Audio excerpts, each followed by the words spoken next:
Good morning, ladies and gentlemen. On behalf of the No-Till Club of KZN, I want to thank Empire Training for organizing this essential and very important conference. We've come to realize that if we lose our soil, we lose our living. I have been around with farmers mainly, and a lot of scientists and experts in no-till.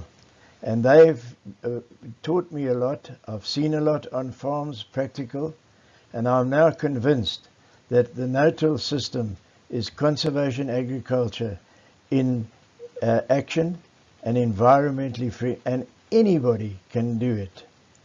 People that have helped me, there's two I want to bring out to your notice, and that is my friend Anthony Muirhead, who farms in Winterton.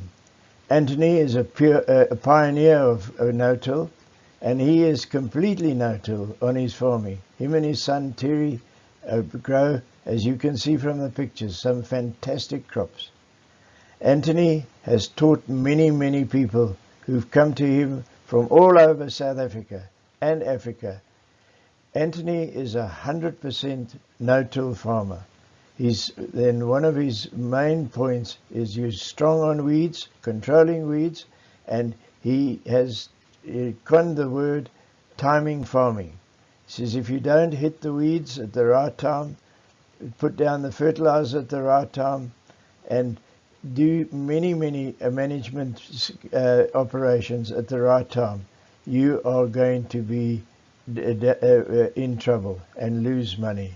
The other person that had a lot of influence on me was the late Dr. Aubrey Venter, who was my lecturer in pasture management and soil conservation at Sadara.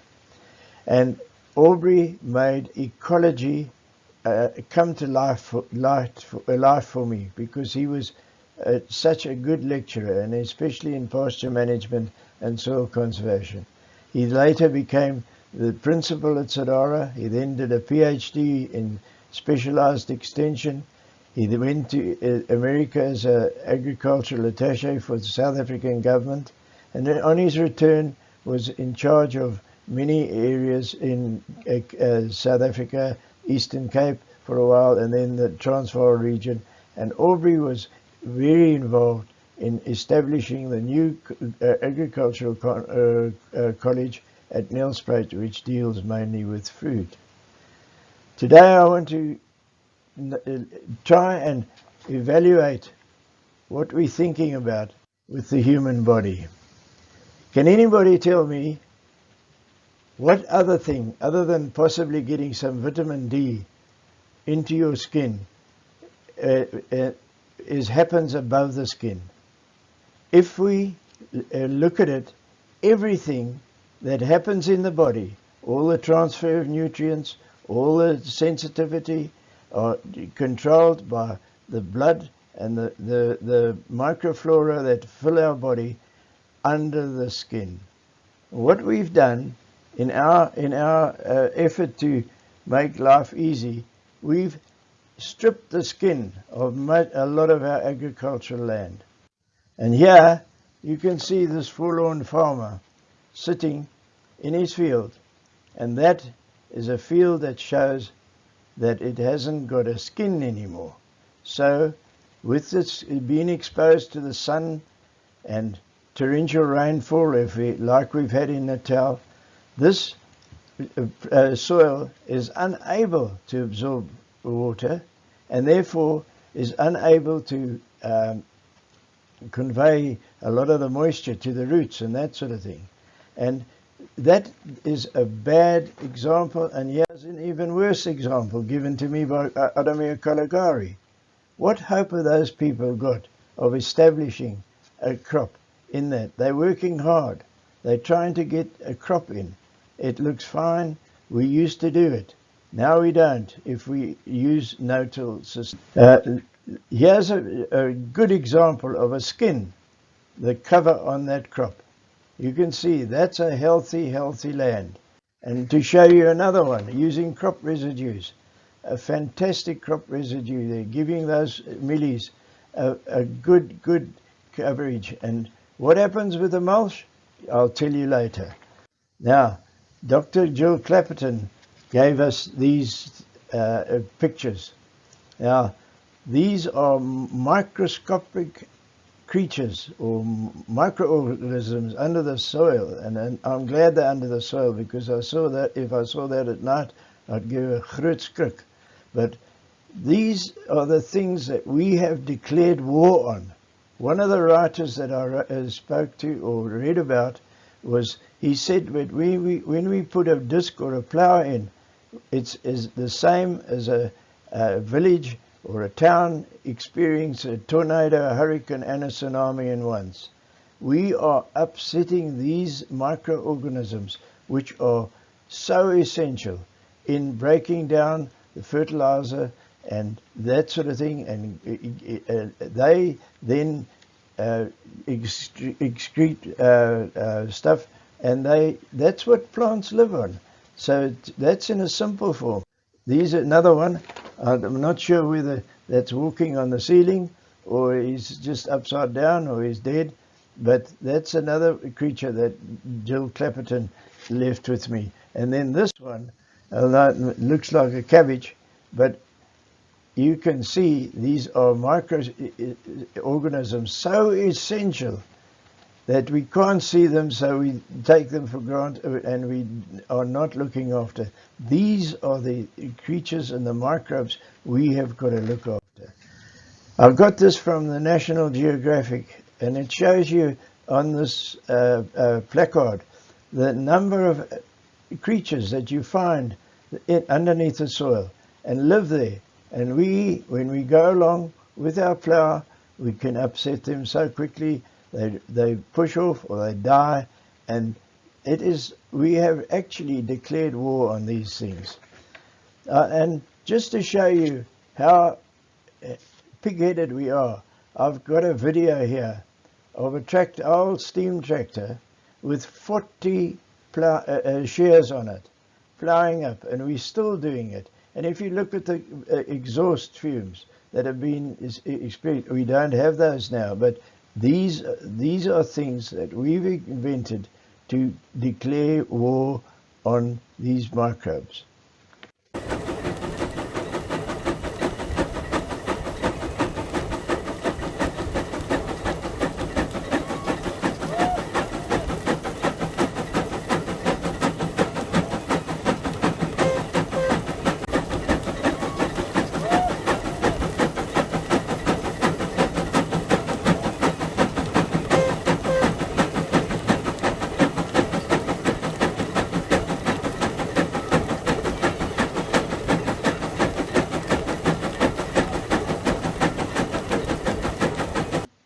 Just to show you how important it is to do no-till.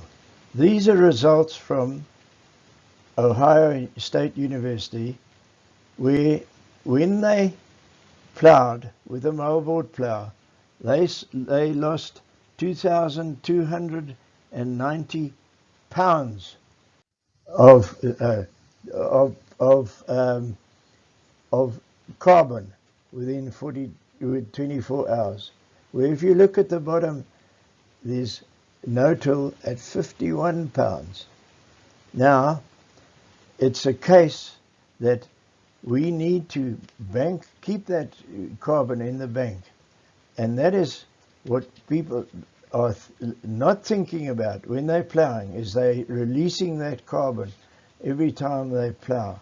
And this was published in the No-Till Farmer from the United States. Gentlemen, we often pray for rain, we will look for rain, but is rain the friend or is it our foe? And this can be a friend, it can also be a foe, and we want to increase the friendship and reduce it being an enemy of ours. And to show you that soil erosion is a major factor in the loss of topsoils. It gives you the effect of waterlogging, because it you've lost a lot of the organic matter in that, and then you suffer with compaction, which is a major factor in a lot of things. This is so obvious of bad soil erosion, and we've experienced this lately in KZN, and it is getting worse, and it's getting a lot worse. Soil erosion's a bit like cancer. It starts off, and the top left-hand one is insidious. It's just there. That's a old pasture land that's been prepared. They've had a storm, and you can see the wash already. Then we go further onto further washing, and then eventually end up in this death circle. And we can ride around South Africa, and you'll see much of that. And then the other thing is with the dust. This was taken from outer space, showing Africa and all that dust on the left-hand side. That's come off. That's topsoil. That's your fertilizer. That's your real estate blowing away. We think that this is in our imagination. That train stuck in the sand was taken 2 years ago near Waterville, and that was taken by a rip who was travelling on the road. They had to dig that train out from sand. Below, you'll see fences covered with sand from that's the same storm. The other, on the right-hand side, is the people in the United States in the Dust Bowl. They were desperate because of these windstorms and the Dust Bowl, where the whole organic matter of their soil was lost because they ploughed up the pasture. And that is just, we think that might be in our imagination. Is South Africa becoming a Dust Bowl? I ask you. And that is a reminder in the 1930s of the Dust Bowl in the Americas. And here we want to tell you 2014, that was the Free State near Bloemfontein. And if my eyes are correct, they're telling the same story. The old one, we remember. The new one is a wake-up call for us. Now, the rolling cloud, I believe in the United States, reached an altitude of 3,000 meters, which is phenomenal. We ask how bad is soil erosion. This was taken also from National Geographic. It's a pity it can't be bigger, but from what I took it, I have done my best to get it to the right side. But you'll see that things like cities and urban areas soil erosion is bigger than all this areas occupied by cities and towns in the world. And we've had articles written, if climate change won't beat soil erosion in crippling our agriculture. We have established that in South Africa we lose approximately 300 million tons of soil from wind erosion, and about 190 to 100 million tons from wind erosion.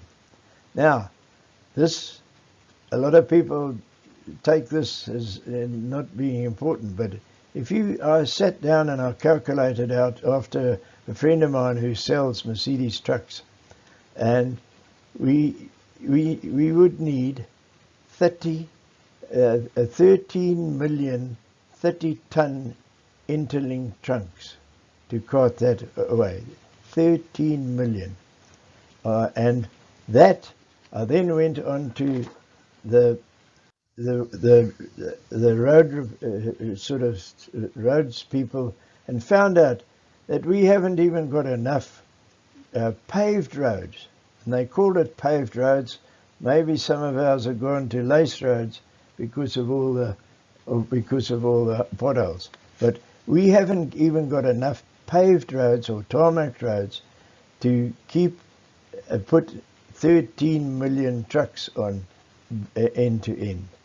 Now that would show you the enormity of a loss of soil in South Africa. And then again, on top of that, you've got trains stuck and people can't win the wind. And I spoke to a professor in Cape Town. They're looking at the wind, the effect on our health of the dust in the atmosphere in that part of the world. Now, soil erosion will upset rivers. It dumps stacks of fertilizer, it dumps lots of stuff in it, makes it dirty. Fish are affected by it, and often nitrogen is put in, and that has a big effect on fish life. Even to the extent that, again, on National Geographic, they told us about in the Great Barrier Reef. They are concerned of having the crown star fish, which can grow up to about a meter in diameter. When that settles on coral, it sucks it dry and kills it. Now, the only system they've got of killing it at the moment is to take the gall from the gallbladder of animals, of cattle, and inject that into each starfish. That is a mighty job that we will not be able to control.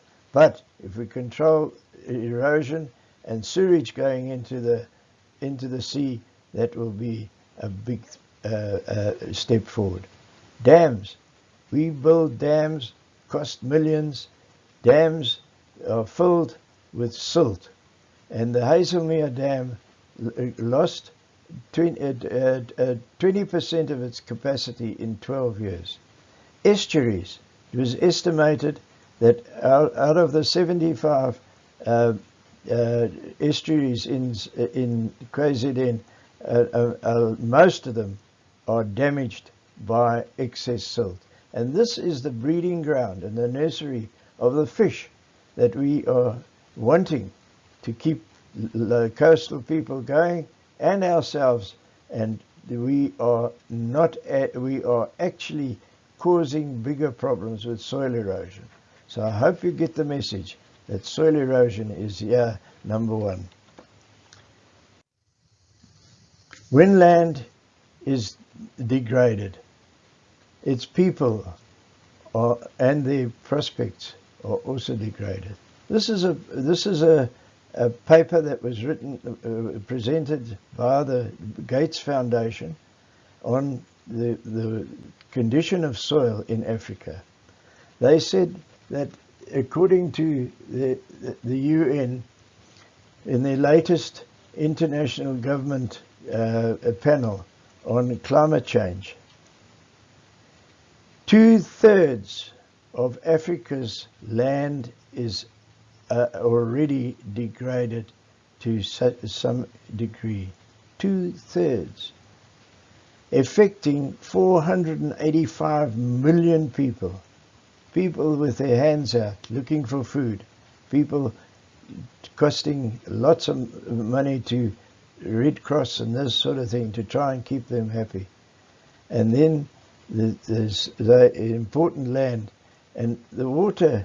If we could do proper water management by looking after our grounds and stop a lot of the soil erosion on 3 million hectares, we would increase our food production by at least 50%. That is food for thought. To just remind you how important the control of soil erosion is, there I've repeated those figures and given you horrible pictures to take home. Only 13% of South Africa is suitable for crop production.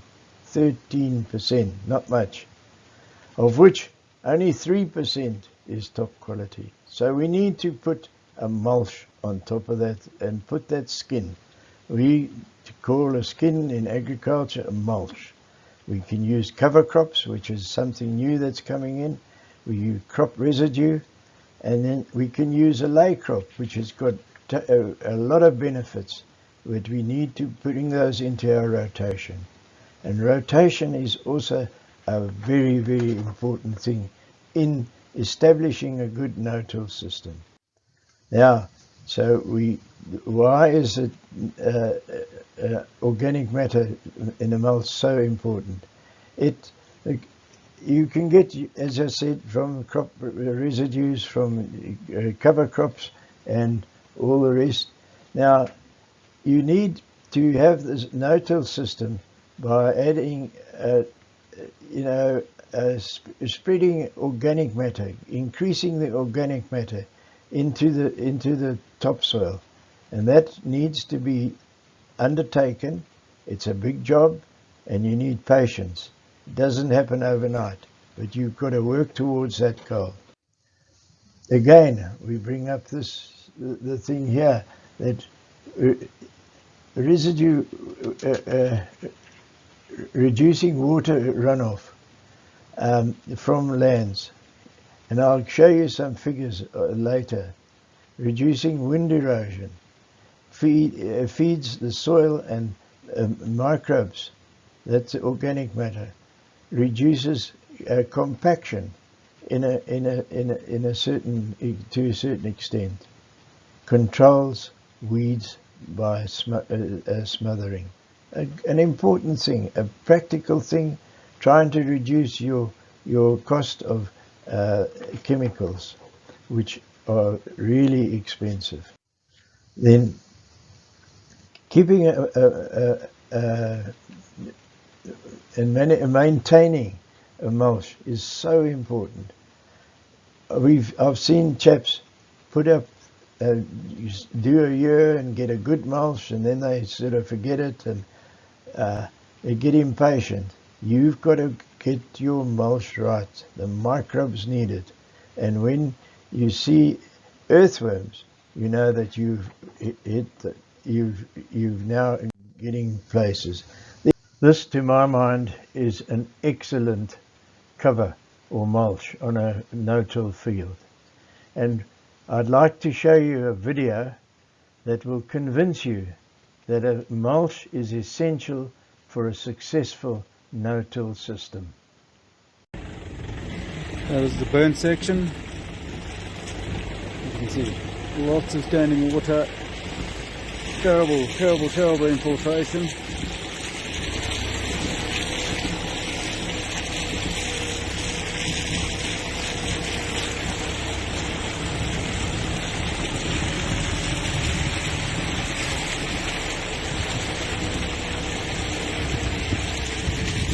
Get up into the unburned section. Absolutely no standing water. There's some pictures of good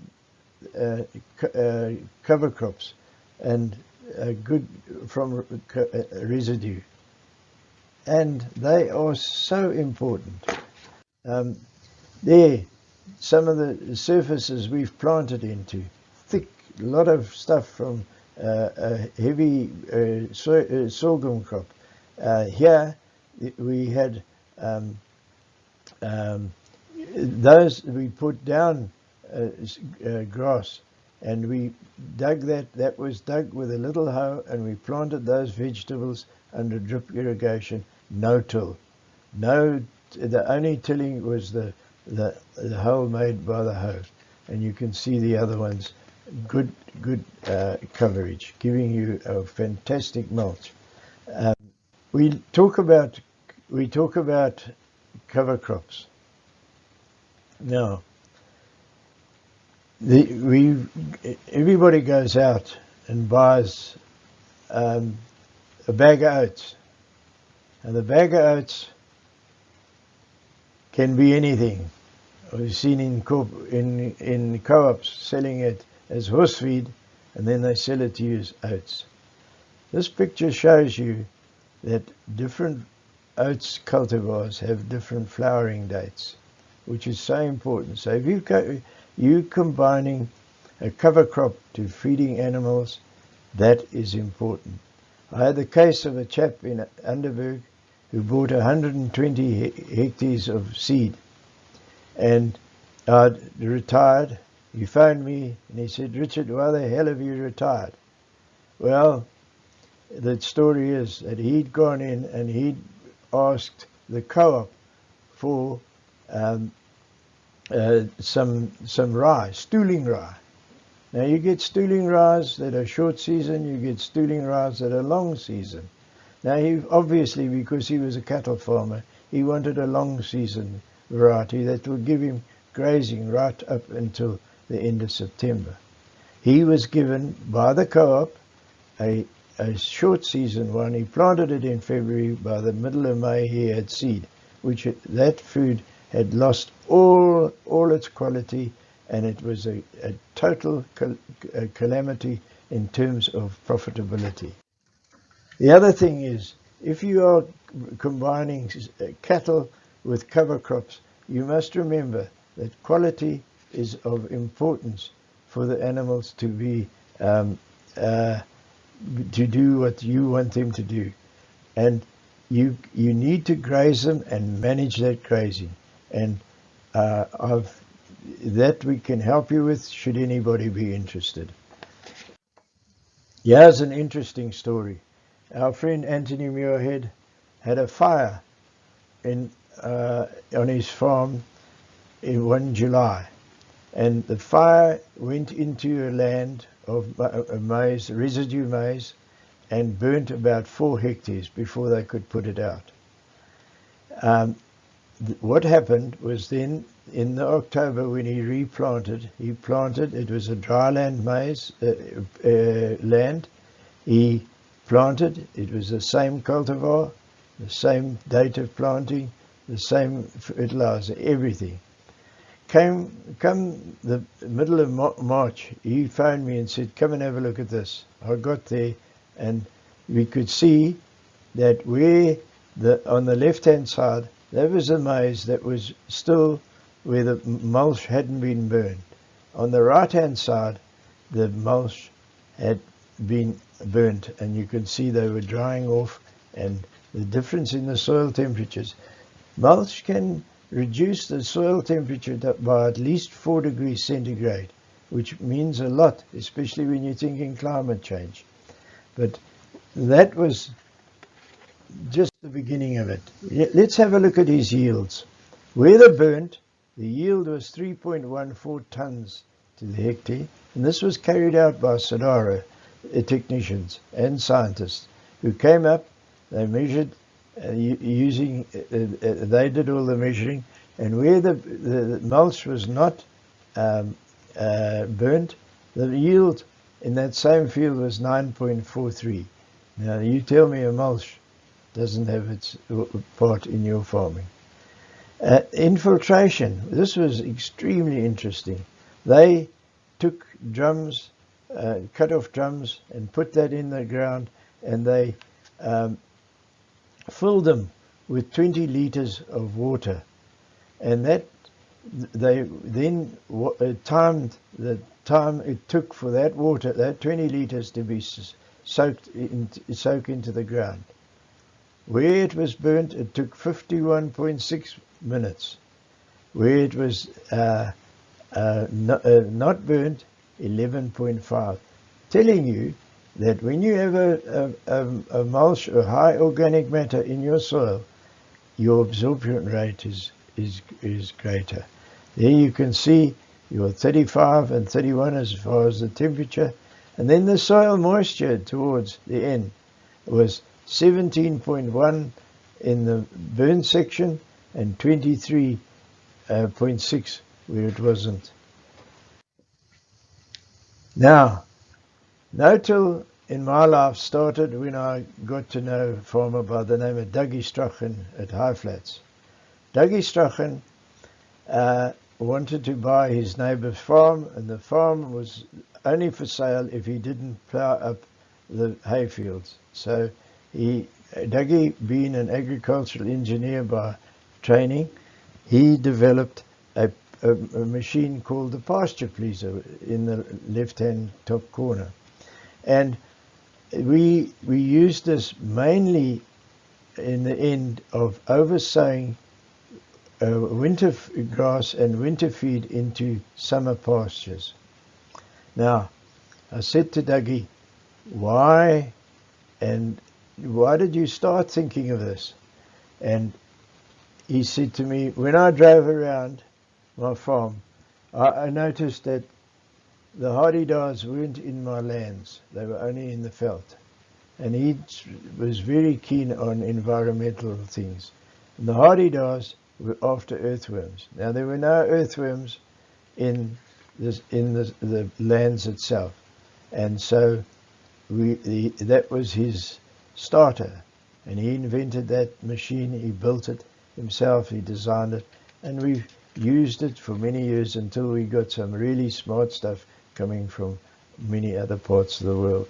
You'll see the fine, there is a hand showing you that just putting the seed in the right place in a kikuyu pasture, which will then become a ryegrass pasture in the winter. You can see the ryegrass, and this we used to, again, you need to use the right cultivar to get this effect. You need a cultivar that develops quickly, it doesn't, and you can then you go across the pasture with a small amount of Roundup just to give it a knockout effect, and then you go from there and you plant, and it allows you, especially if you've got kikuyu under irrigation, that this will work. It also works on kikuyu if you sow in things like turnips, Jap radish, and hardy plants like that. So it's now, we said it's no-till can be accomplished by all. In the top left-hand one is a planter that you develop by Sidara, where you put the pips in the center column, and you press the foot, and one pip drops out, and you've got a sharp end that just goes into the soil. The middle one, where that man is pushing it, that's called a harka, and it was designed in Lesotho by a missionary and an engineer, and that can be pushed by a woman to plant her own stuff. Now, there's a number of other things. You can see these different planters for different people, and you can do no-till. You can do no-till as long as you stick to the steps, and you'll learn those steps. This is an interesting, that push planter, harka, was used to plant this maize by this man, and I think that's a jolly good crop, and he's got the right population there, and it's looking extremely good. We've got other machines for massive ones that you can see for big farmers. This one on the lower left hand is a simple one that is inexpensive. We've used it in our demonstrations at Jockensville during our conferences, and planted maize in thick cover, and it works like a bomb. And there's another one for a farmer who's got a little bit more money and he's got a little tractor, and this is also designed and built in South Africa. We then have also got push type sprayers, and spraying is very important to have a successful crop. The one on the right top is Sidara's method, which is very, very good, and it prevents drift, and it concentrates the spray on what you're trying to control weeds with. And that is a home-built thing There below is what they call a rickshaw one, which was in production. I don't know whether it's still in production, but it works extremely well using ordinary cycle cogs and a chain. We then got the ones for the big farmers, and let me tell you that you need to be fully aware of what you're spraying, and that you need to have clean water when you're spraying Roundup, because if you have dirty water, Roundup won't work, because soil in your water, muddy water, will neutralize the effect of Roundup. So we've got things for everybody. Now, just to show you what we did with testing the moisture in that field. There's your drum. Jump on it, put it in, put your water in, and you time it. And that you can do on your farm quite easily, quickly, and get a result of what the infiltration rate of your soil is. I'd just like to run through the benefits of when you adopt a no-till system. It reduces water runoff, which is so effective, making the water that you are applying either through rainfall or irrigation more effective. It retains moisture a lot longer, allowing plants to possibly go through a drier spell. The mulch, which I call a biological comfort blanket, will reduce the soil surface temperature by at least 4 degrees.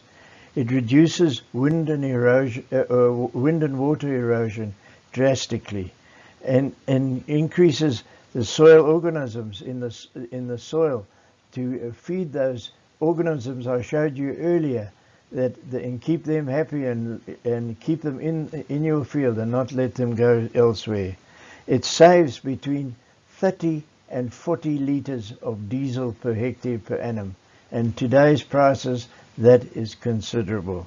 And then the no-till system often offers a farmer a better window period if in planting than when you have to plough, disc and harrow.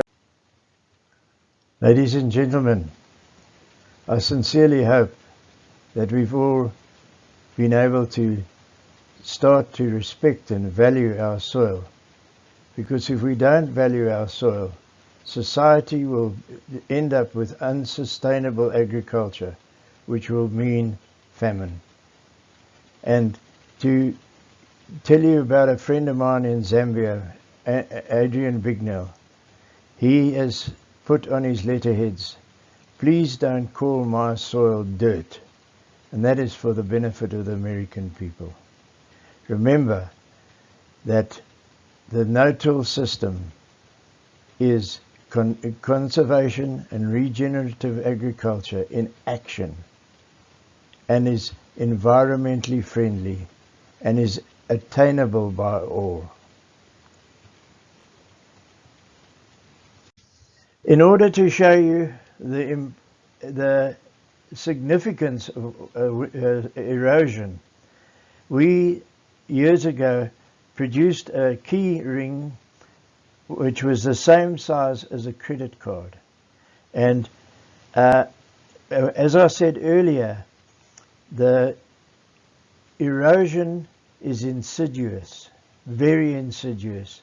Before you know what's happened, it becomes a dangerous thing on the farm. And just to have a practical eye of what soil is lost, this credit card keyring we produced, was the thickness of that credit card represents on an average soil in KwaZulu-Natal a loss of 10 tons of topsoil per annum. Now, with the no-till system, we can build soil. With the mulch, we can build it. And with the mulch, we can stop it from being eroded. So please consider the no-till system as an essential thing to adopt when you return back to your farms. Ladies and gentlemen, once again, I'd ask you to please participate and join me in my dream for Africa, for a brighter tomorrow, that we all adopt the no-till system to ensure that we have conservation agriculture and regenerative agriculture as our goals. And I thank you for your time.